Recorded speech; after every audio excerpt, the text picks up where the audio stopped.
Well, fresh Sentinel-2 satellite imagery shows a massive plume of smoke rising from the Shuaba North power station in Kuwait, days after Iranian strikes hit the wider power and desalination complex. Kuwaiti authorities say that the attack damaged multiple electricity generation units and sparked a fire, which firefighting teams have since brought under control.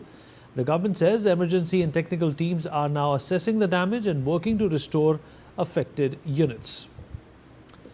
Ajay Jandyal, my colleague, is joining us live at this point in time. Ajay, these desalination plants that in fact are extremely crucial for some of these Gulf countries were the last targets to be hit, because once these are hit, there's literally a possibility of water stopping in some of these areas. Yes, you're right. You rightly said, because these countries are basically,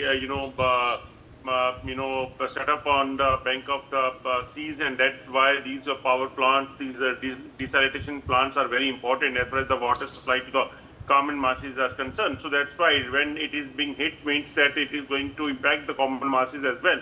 And what we have seen that for last several days, when attacks and counter-attacks are taking place, that is to hamper the life over there. And if you talk about the U.S. attack on Iran, what we have seen that they have targeted the bridges, but whereas retaliation of the Iran is concerned, they are targeting Kuwait especially. And if these satellite images are to be believed, that means that there is a major impact on these water desalination plants, which is definitely going to impact the Kuwait's people in the coming days. Just stay with us. More breaking news coming in.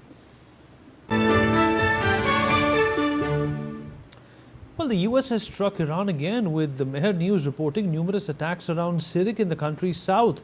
The United States military has launched a 7th consecutive night of strikes on Iran, with US Central Command saying that the operation is designed to keep degrading Iran's military capabilities.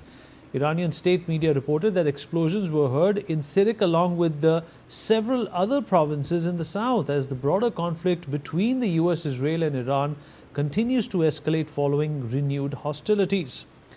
Ajay, it seems that any kind of a conversation or a ceasefire or an MOU for that matter is a thing of the past. Yes, on very first day of U.S. attacks, what we have seen that Trump clearly says that now talks are over and there is no peace deal now, because when commercial ships was hit by Iran, it was already expected that this is not going to maintain peace, and that's why U.S. they started targeting Iran. And when Trump says that talks are over, then things are continuously going worse and worse in the coming days, and U.S. bombs Iran's major Iran's again, and numerous attacks around Sirik in the south of the country, Mehr and other adjoining areas. That clearly indicates that if U.S. is targeting to give a major damage to the Iran, so that they can impact, that can impact the lifestyle, that it can impact the movement of the traffic and the movement of the forces as well. Because Trump has already said that they are planning for the ground, foots as well. So if ground foots will be, done by the U.S., then they want, the movement of the Irani forces that has to be hampered. And for that purpose, we have seen that they have attacked a number of bridges as well. Just stay with us. More breaking news trickling in.